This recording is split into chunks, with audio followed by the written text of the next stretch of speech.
BBOR, Black Box Online Radio, coming to you from West Virginia.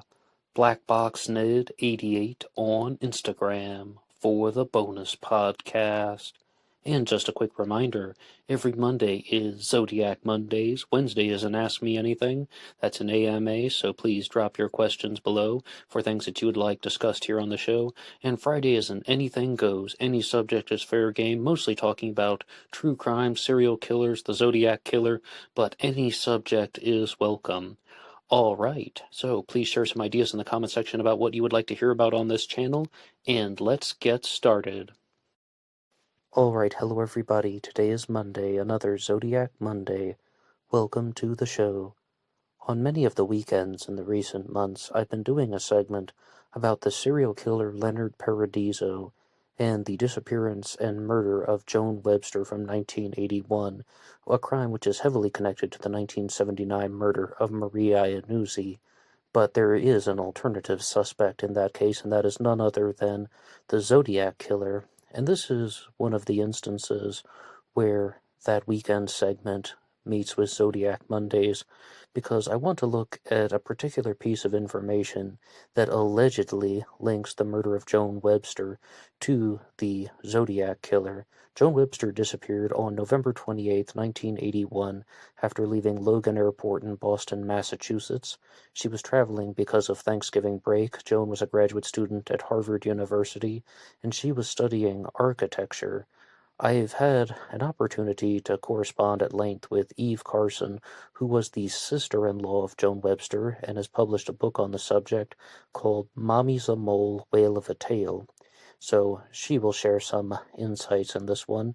And I would like to first talk about the Santa Claus card that was mailed in 1982 by differentiating it from some of the other Zodiac communications. I mean, when I was first learning about the Zodiac Killer and learning about all of the different correspondences and pieces of paper that had Zodiac Killer alleged handwriting on it, if that is the right word order in a sentence, I thought that anything Santa Claus, Christmassy, I thought it was all the same thing, but I want to be very clear. This is not the 1974 greeting card, which talks about the disappearance of Donna Lass. Actually, I can pull that one up right now. That had a message on it that said, "Holiday greetings and best wishes for a happy new year. Best wishes, Saint Donna and Guardian of the Pines." And this was mailed on December 27th of 1974. There was also a card that was mailed in 1990 called the Eureka Card, and this one was discovered much later on, or I mean, of course it was discovered in 1990, but it had been somewhat mishandled in the archives.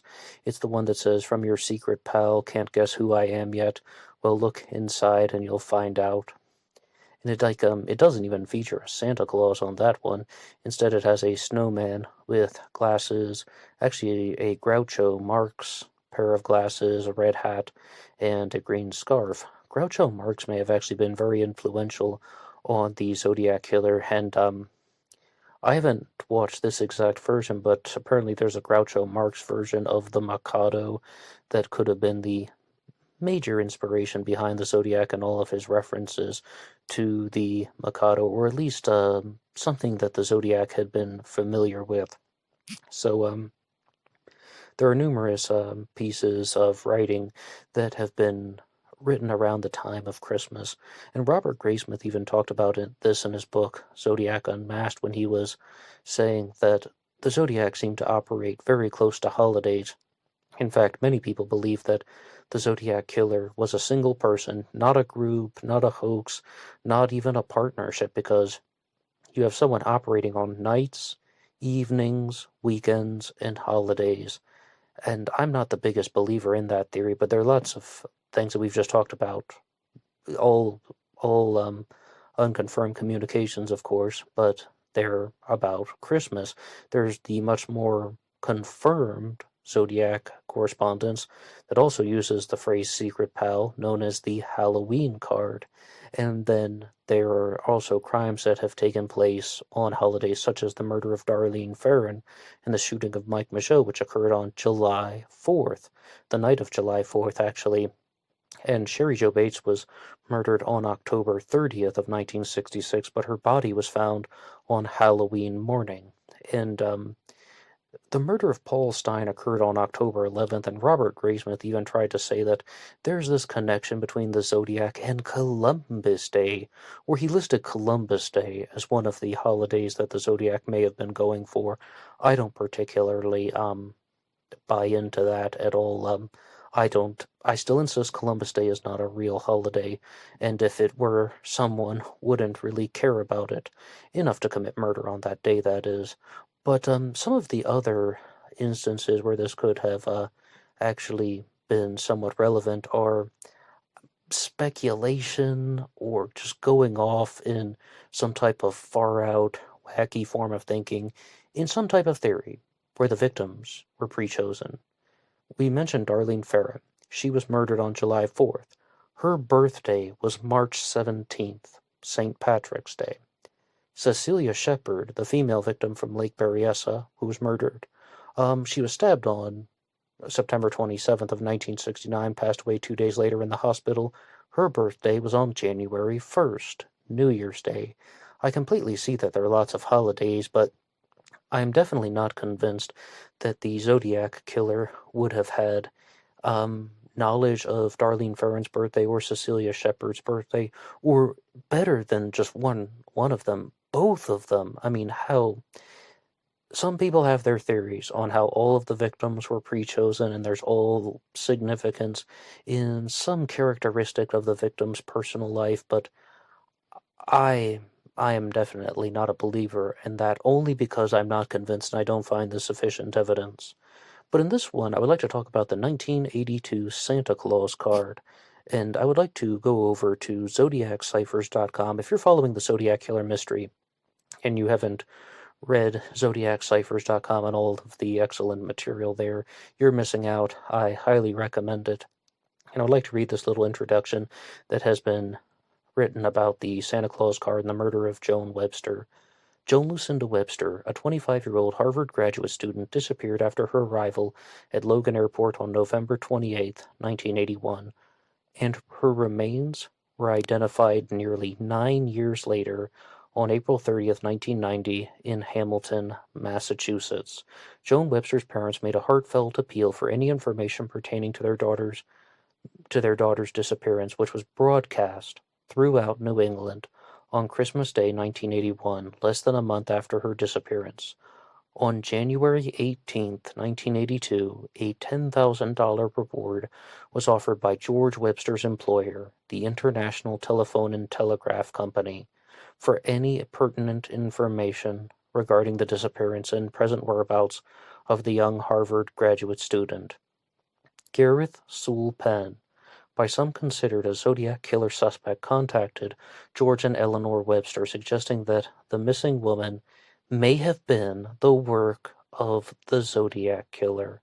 He was convinced that a Santa Claus greeting card was fashioned by the Bay Area murderer and likened it to the November 29th, 1966 confession letter, that's talking about Sherry Jo Bates, of course, by use of Morse code and binary, along with a whole host of other mathematical trickery, in a vain attempt to forge a link.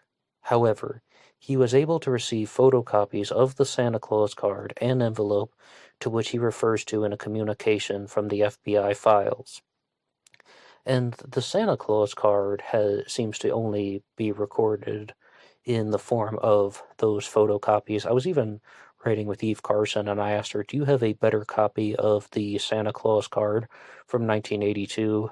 Yes, of course, we can see it online, but it's very dark, and a lot of the features cannot be made out clearly. But the side that has the writing on it says, Ridgewood, New York, please, where can I write you? SC. Now, Richard Grinnell from Zodiac Ciphers did point out that Gareth Ban had a correspondence / FBI communication. Let's look at that. Let's look at the attached correspondence. Thank you for sending me the photocopies. I'm sorry for that you have to be subjected to this crank mail. I don't see much worth commenting on in that mail except the Santa Claus card. It is crawling with Zodiac hallmarks. Enclosed in a 5 pp analysis. It would be useful to know the date on which it was postmarked and the place in which it was postmarked. You have to make up your minds about how you want to take this and what you want to do about it. But my opinion is that the police just aren't ready for the Zodiac. Please don't be put off by my writing about you in the third person. I wrote this up just as I would any other analysis and kept a copy for my own files just in case. With your permission, I will send a copy of the card and this analysis. A forensic psychiatrist with whom I have been working on this for the last year knows the workings of the criminal mind inside and out and is very familiar with the Zodiac pattern. I recommend sharing it with him, but unless you say that you don't mind, I won't. I wish that I could do something really helpful for you, but this is about the best I can manage. Again, don't hesitate to call or write if you think I can do something. Okay, well, thank you to Gareth Ban for writing that out. There's a reason why I wanted to talk about this Santa Claus card and the link between the Webster murder and the Zodiac today. It's not only because I've been doing a regular segment on Joan Webster, and it's not only because I've been doing a regular segment on the Zodiac Killer. I was asking Eve Carson, very directly, why is the Zodiac Killer connection between the murder of Joan Webster and the Bay Area killings incorrect? And she said some things that kind of went in a gradient, if you will. The first is that the FBI dismissed Gareth Ban's Time 17 book on the Zodiac Killer. You heard some of this here about Morse code and binary. They just thought it was messing around with math and numbers. But then I began to ask Eve some more questions, and she shared something with me about the true author of the Santa Claus card. And she has accused none other than Gareth Ban himself of being the author of this. Now, why would he do something like that? Well, it could have been to convince those two people you heard about, George and Eleanor Webster, that the murder of Joan Webster, their daughter, or at the time it was just the disappearance of Joan Webster, her remains weren't found until 1990, to convince George and Eleanor Webster that there was a Zodiac Killer link in Joan's disappearance. And right now I would like to go to the email that Eve Carson has written me about Gareth Ban's involvement with this, and she says, "Hi, Ned. Ban had already picked out O'Hare as his suspect before Joan ever disappeared. He was working with a group in the East to promote it. That's how the 2020 group got involved, tailing Michael O'Hare. That, of course, is Gareth Ban's prime suspect for being the Zodiac Killer mystery. When Joan Webster's story hit the news, it fit into Gareth Ban's theory. Michael O'Hare is a victim of Gareth Ban's speculation. Ban still insists his theory is correct. He relies on numbers and cryptology. Not every crime is solved that way. Most are not. In Joan Webster's case, there is real documentation and evidence to follow. If I were a betting person, I think Gareth Ban sent the Santa Claus card to the Websters. He was trying to convince them of his theory, and this was the answer. They got other pieces of anonymous mail as well, some later identified. Ban sent an anonymous package to Michael O'Hare later, so that is something that he would do. Ban saw this as an opportunity." Did Gareth Ban actually go on to fabricate something in the name of the Zodiac Killer? Did he actually do this? Is this something that Gareth Ban would do? I do think of him as a conniving individual, and if you haven't read his book Time 17, I highly recommend it. It would give you a different take on the Zodiac Killer subject. You can also hear the 6-part book discussion that I have about Time 17 here on this channel to hear more about Gareth Ban and his Zodiac Killer suspect, Michael O'Hare. I mean, I don't know if it's coincidence or not, but Joan Webster was a graduate student studying architecture. Michael O'Hare has a degree in architecture, as well as being a Harvard graduate himself. For Gareth Ban's theory, it definitely seems to have fit in very, very clearly. I mean, he had a suspect that checks all the boxes for what he was trying to show. Gareth Ban's Time 17 is about how almost everything you could imagine in the Zodiac Killer world is a mathematical signature. If there are two letters, then they must have some type of mathematical significance. You can convert them into binary or Morse code or something like that, and then it can give you these different types of mathematical clues, and they can all be rearranged to show different number patterns. But did he actually go and write this Santa Claus card to get the attention of George and Eleanor Webster? Well, I mean, the first piece of evidence that Eve Carson points out here is that Gareth Ban did send an anonymous he sent an anonymous package to Michael O'Hare, so this seems to be in his wheelhouse, or just something that he would do. But as far as picking out Michael O'Hare before Joan Webster disappeared, Gareth Ban was looking at how you seem to have someone who has a very high understanding of mathematics, and Michael O'Hare seemed to have fit in the bill, and this relates to something about Michael H.O.H. His name is Michael Henry O'Hare, the connection to water and the Zodiac Killer mystery, Lake Herman Road, Blue Rock Springs, Lake Berryessa, and Paul Stine was murdered in Presidio Heights, but there was a fire hydrant very close to where his taxi cab was, the final confirmed Zodiac victim, and Gareth Ban does indeed think that Sherry Jo Bates was a genuine Zodiac Killer victim. She was murdered in Riverside, California, 1966. So many places seem to have the names of bodies of water in them: river, lake, springs. So he thinks all of these victims may have, there might be some clue there. And what is H2O? Water. HOH. Maybe you had someone with the initials HOH. Well, okay, it's not perfect. Like everything in Time 17, there seems to be some type of imperfection, but how about Michael HOH, Michael H2O? I do not believe that the Zodiac Killer was Michael O'Hare, because talking about how Penn still insists his theory is correct. He relies on numbers and cryptology. Not every crime is solved that way. Most are not. Okay, we've done some other things about Gareth Penn and Time 17, and I mean, I read off a rebuttal that someone had written about it. Okay, he has his numbers, he has his rearranging of the digits, but how can he even place Michael O'Hare in the state of California at the time of any of these crimes? Michael O'Hare's own admission, he actually wrote a rebuttal of Gareth Penn's accusations against him and said that he, to the best of his knowledge, he wasn't even in California during the Zodiac Killer crime wave. So that is a big strike against him. Gareth Ban is somebody who definitely becomes a more fascinating Zodiac Killer suspect as well, because he is the researcher who goes on to become a suspect. As far as his involvement with the murder of Joan Webster, there's an excellent video that is made by Joe from the Zodiac Killer Insight series about the murder of Joan Webster, and it features the comparison between Gareth Ban and the man who was the last person to see Joan Webster before she disappeared. Joan Webster's at Logan Airport. She is waiting in a taxi line to get a cab to go to her destination when somebody approaches her in the taxi line, and this is a bearded man with curly hair that is somewhat disheveled. He seems kind of messy, and the eyewitnesses describe this as a very casual interaction. She didn't hesitate for a second, and she went along with this guy who could have possibly been running an illegal taxi, also known as a black taxi or a gypsy taxi, and gotten in the car with him.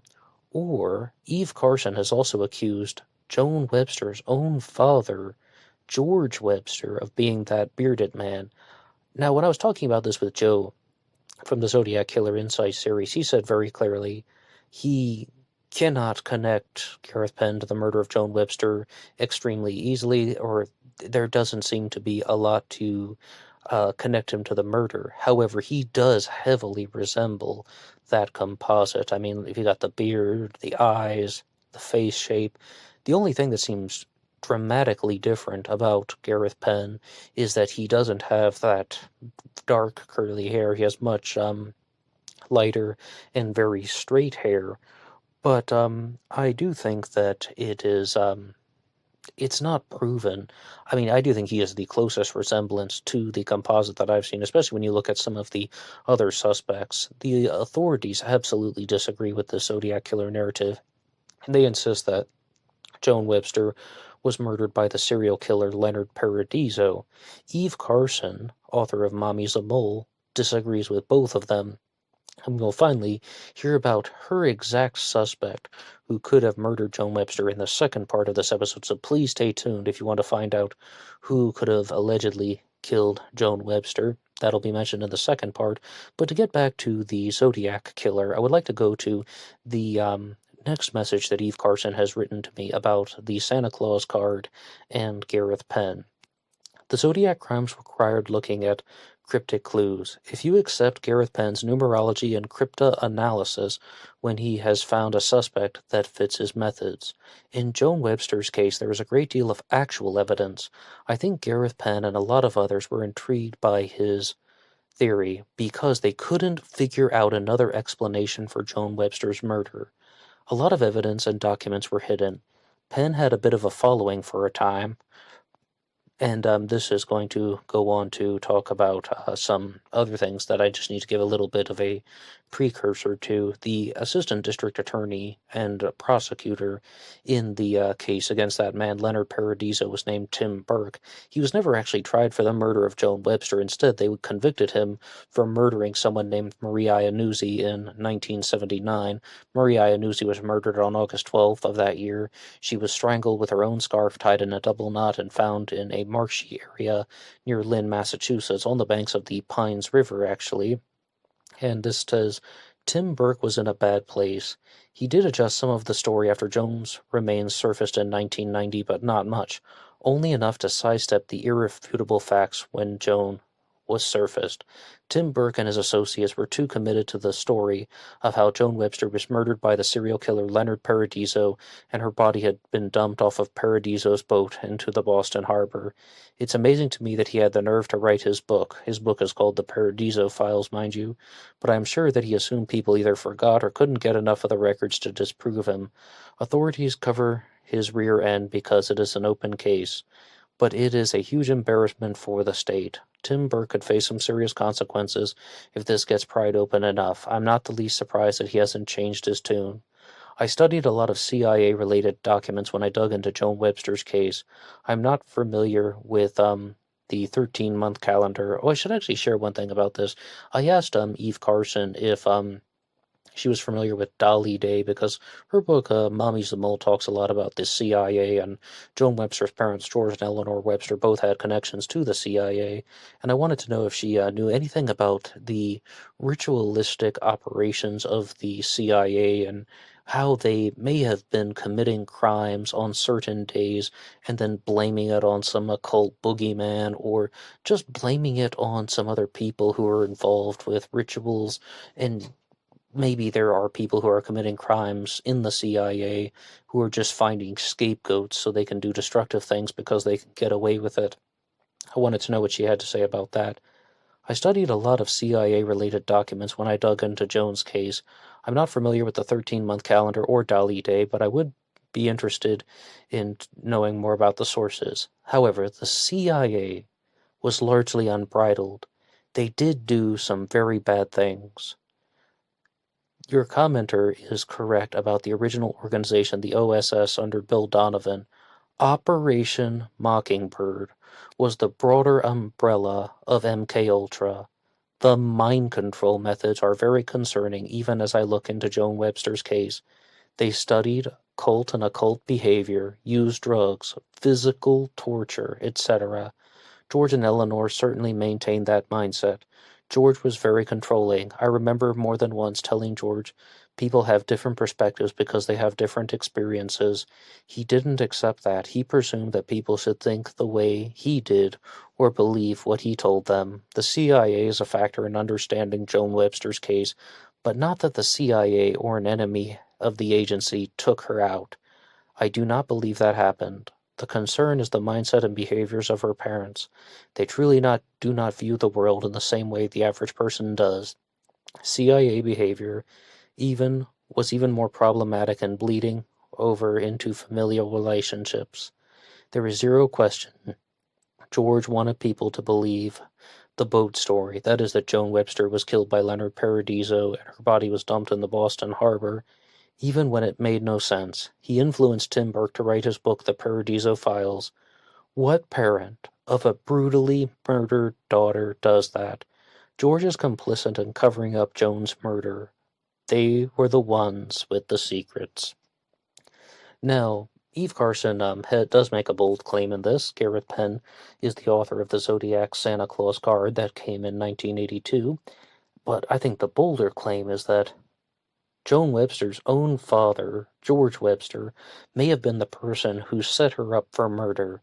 And I'll give you one spoiler. He is not the person she accuses of actually murdering Joan Webster. But, I mean, that's as dark as it gets.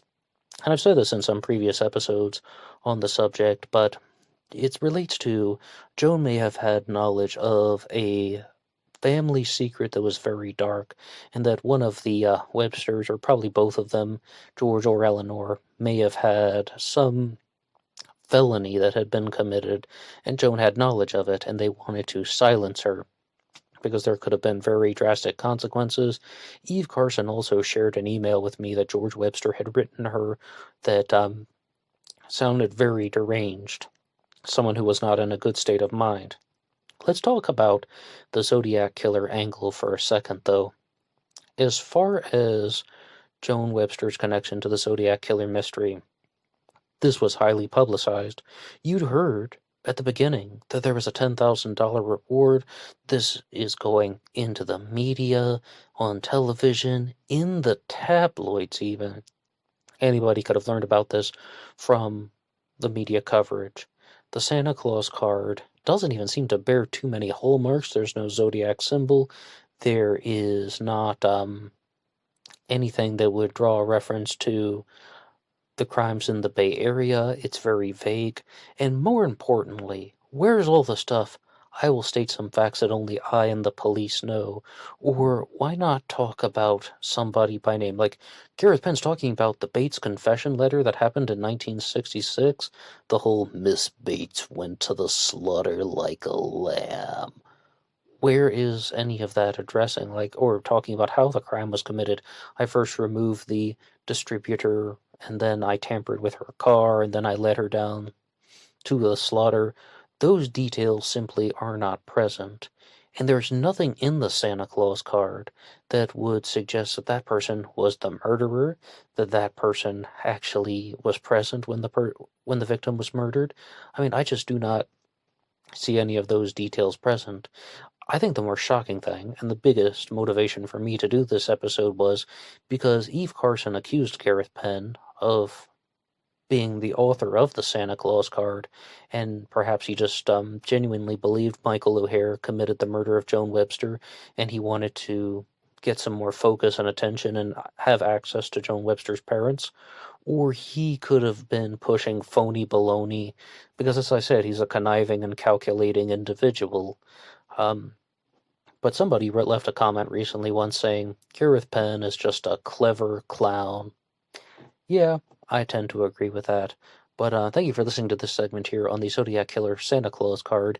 And if you would like to hear about some of those pieces of evidence, the source documents, and the suspect that Eve Carson has identified in the murder of Joan Webster, who actually may have been responsible for her death, please stay tuned, and I'll be back right after this.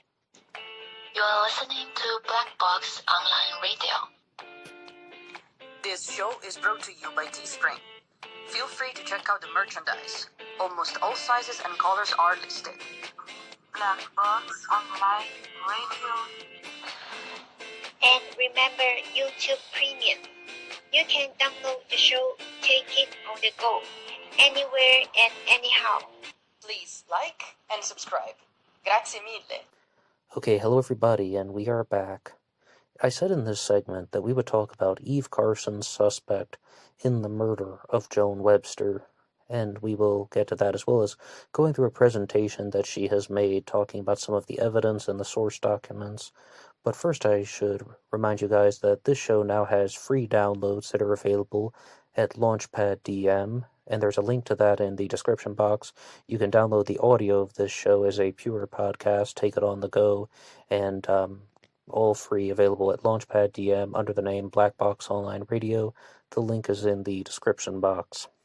Now, going on to the murder of Joan Webster from 1981, we said in the first segment that Joan disappeared after leaving Logan Airport. She was in the taxi line, abducted, and her remains were found on a place near Tobacco Road in Hamilton, Massachusetts.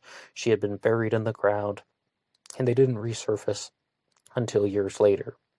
I also said in part 1 that the authorities became convinced that the serial killer Leonard Paradiso was responsible. Paradiso was only convicted of one murder, that crime that took place in 1979, the murder of Maria Iannuzzi.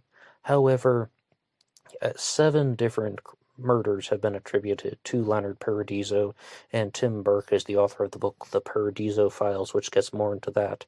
The man that you're looking at in the photo is a jailhouse informant named Robert Bond, who became the source of a lot of information, and he was a guy who was trying to get a deal. He was trying to get reward money even. They're talking about all of these things that he's going to get if he provides information about Leonard Paradiso in relation to the murder of Joan Webster. While Paradiso was convicted of the murder of Maria Iannuzzi, he was also they really wanted to zone in on the murder of Maria Iannuzzi because Paradiso had a definitive connection to her. He was also seen with Maria Iannuzzi on the day that she was murdered, August 12th, 1979, as well as the majority of August 11th of 79.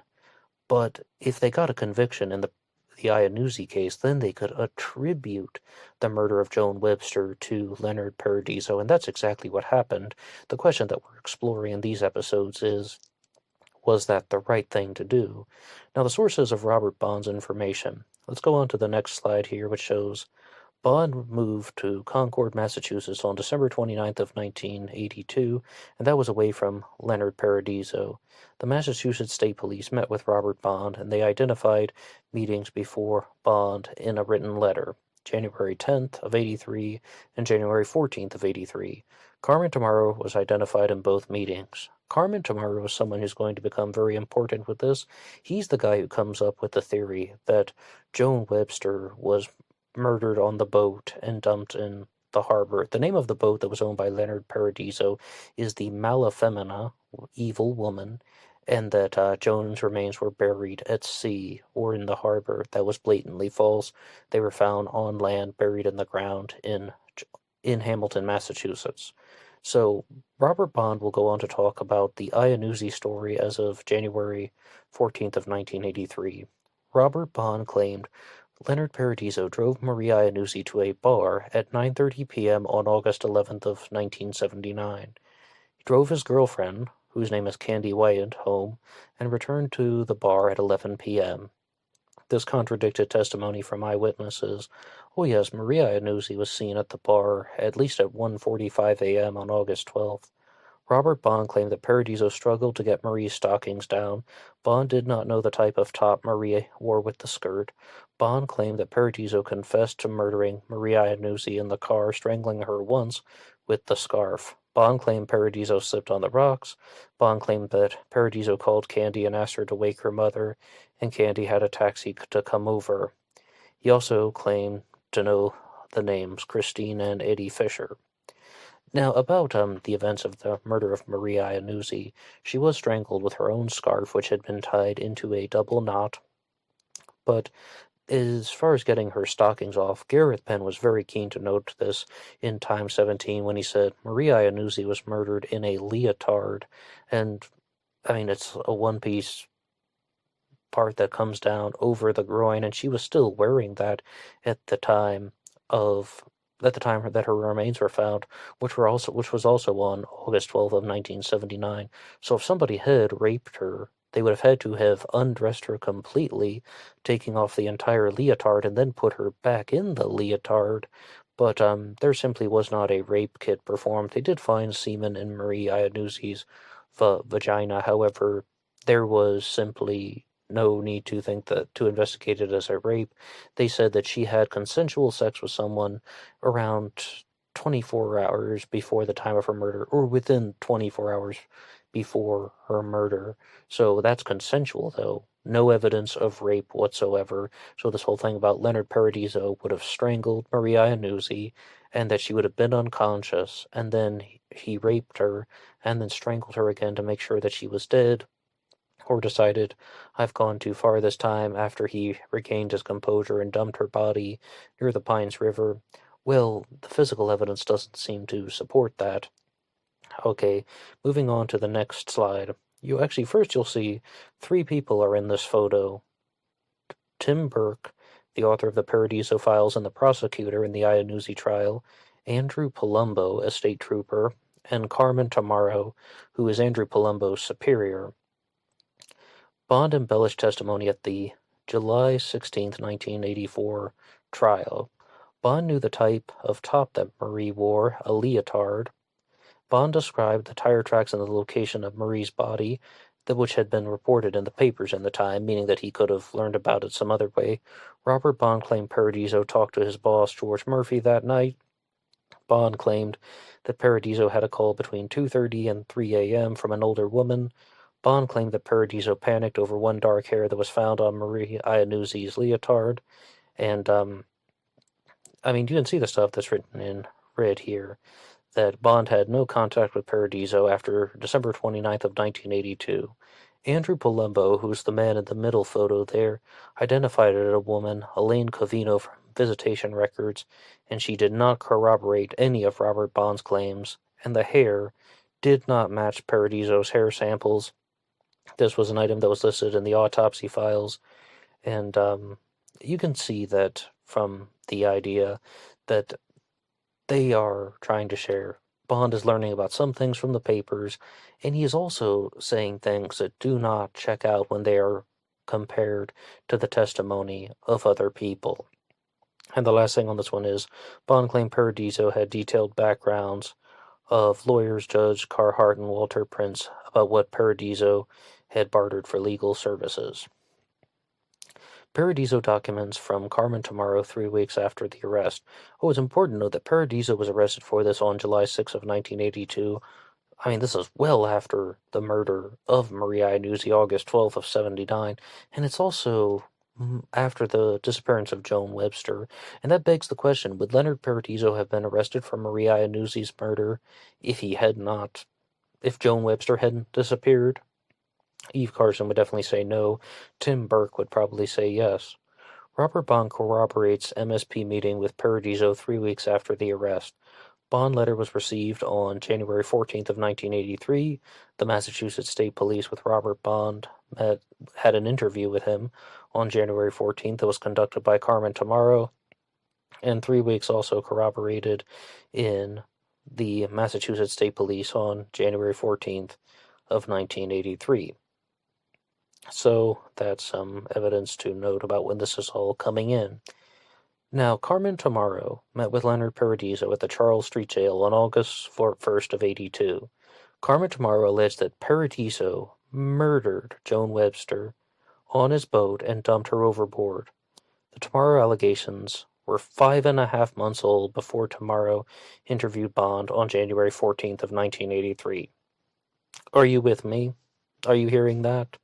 Is it at all possible that these guys, Carmen Tomorrow and Andrew Palumbo, wanted to feed this type of theory into the minds and hearts of the general public, and they just wanted to create this story about how Paradiso had murdered Joan on the boat?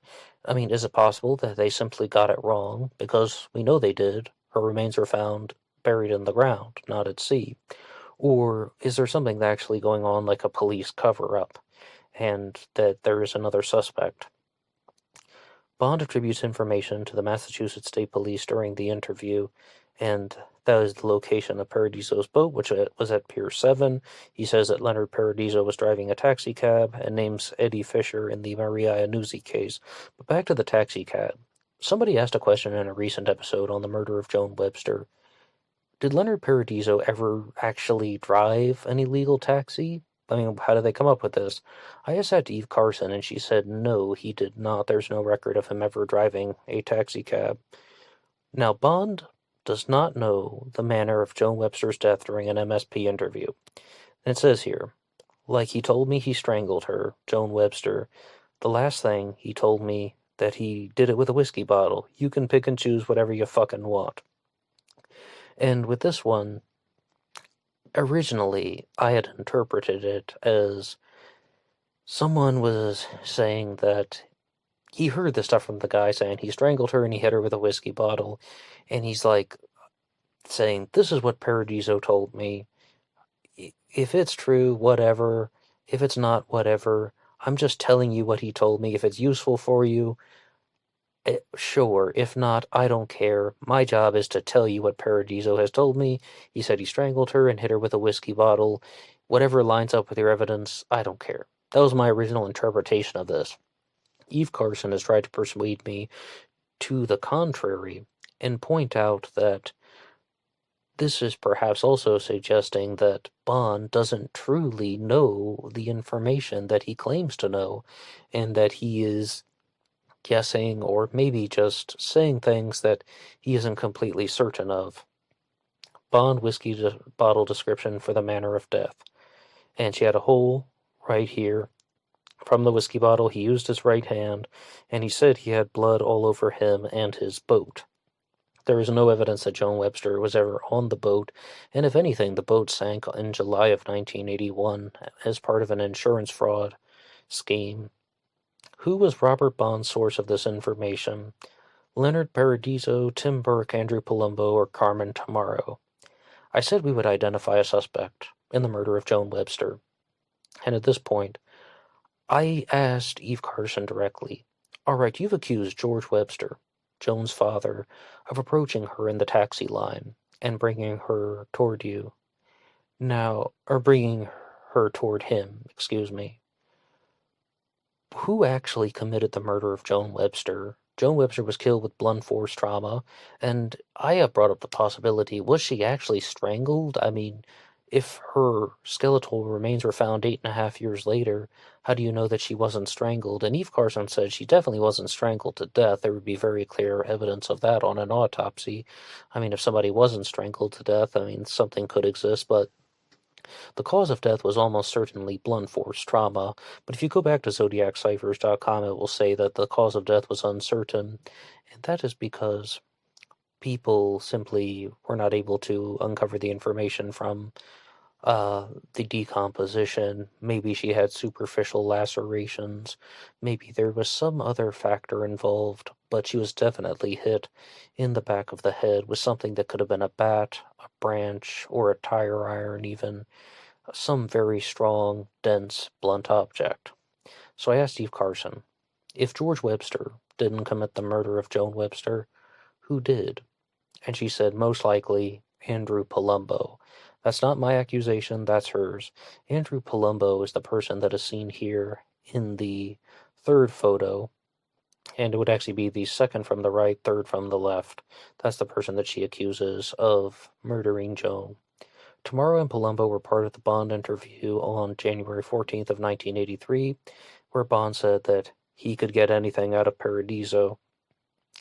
Now, I was so curious about how they are interpreting all of these things, and how is Bond even coming up with these comments in the interview? And I asked Eve about this, and her response was, Leonard Paradiso may have said something such as, oh yeah, the police think that I murdered Joan Webster on my boat. They're saying I murdered her on the boat and threw her body in the water, and then Bond is just taking this information that the police have already talked about and revamping it, maybe is one way to put it. Bond said Bond knew something only when the police and the Websters did too. They said she was seen getting into a cab at the blank at 10 o'clock at night. Well, I mean, you have to wonder then, is there actually something that is going on, or is Bond simply getting this directly from Paradiso, or is this just a coincidence and that she was actually murdered by Gareth Ban or Michael O'Hare? We'll find out. Carmen Tomorrow and Andrew Palumbo knew the correct manner of death with correct details more than 7 years before Jones surfaced. This is information only the killer or someone complicit in the crime would know. They are Bond's sources. And in this slide, you can see the skull of Joan Webster, about where she was hit with either the bat, the branch, the tire iron, some type of very strong object. And it's Joan, because Joan was in the ground for so long, a lot of forensic material has been lost. But what do you think happened to Joan Webster? Do you believe that she was involved in this type of police cover-up? But I had to ask the question. All right, you think that Andrew Palumbo was involved with the murder of Joan Webster? Here's a question for you. Why? Why would this guy go along with somebody at the direction of George Webster? I mean, I said his motivation in this earlier. He thought that Joan had some type of family information that was relevant to, their dark history, and he wanted to silence her. But with Andrew Palumbo, why would he do something like that? Does he work for George Webster? Almost certainly not. Well, what's the motivation? Money? Following orders from a different connection that Webster had? Because George Webster was CIA. So, what is it? And here's a response. It goes, George Webster was well connected, and it would not have been difficult to hook him up with a rogue cop. Andrew Palumbo and George Webster are at the top of the list. That's where the evidence points, and I think that it is fair to say that anyone trying to defend their actions in all of this will have a problem with what is in the source documents. Palumbo's motivation was probably money.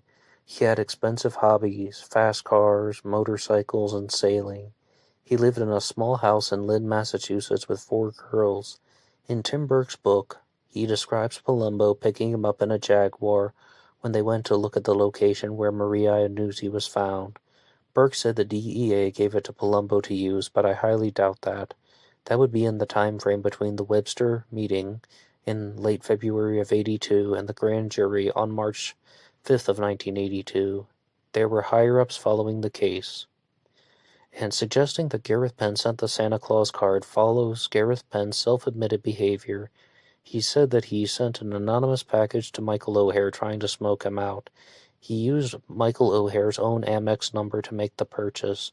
Penn was following news accounts of Joan Webster and wanted to convince the Websters that his theory was valid. Sending them something that had the appearance of known Zodiac correspondence makes perfect sense. I have no problem saying that. So those are the theories of Eve Carson. Number 1, Andrew Palumbo may have committed the murder of Joan Webster because there was some profit or connection in it for him. George Webster is the man in that photo, the bearded man in the composite, that is, rather than a photo, who could have lured Joan Webster from the taxi line into the cab, and Andrew Palumbo could have committed the murder. Now, did Gareth Ban actually write the Santa Claus card? It would have been a way to get him some attention, get his theory attention, even more so than him, and not only getting the theory attention, but also recognition, notoriety, getting people to take the Zodiac Killer a little bit more seriously, and it doesn't seem to contain an enormous amount of details. Well, what do you think happened? And do you agree or disagree with anything in the presentation that was made by Eve Carson? And that will be all from me now. Once again, you can download the show at LaunchPad DM. You can also write me at BlackBoxOnlineRadio at AOL.com. Anybody can also follow the show on Instagram. There's my personal Facebook, which is in the description box, as well as just following Black Box Online Radio on Facebook. And please answer some of the challenge questions. I would love to know what you guys think. Do you think that Gareth Ban would have written the Santa Claus card? Do you believe his Michael O'Hare theory about the Zodiac Killer? And do you think that an alternative suspect in the murder of Joan Webster, such as Andrew Palumbo is more credible than O'Hare or Penn? And how would you respond to the theory that George Webster had his own daughter set up for murder? Please answer all of these in the description box below. I will see you on Instagram for the bonus podcast. Until next time.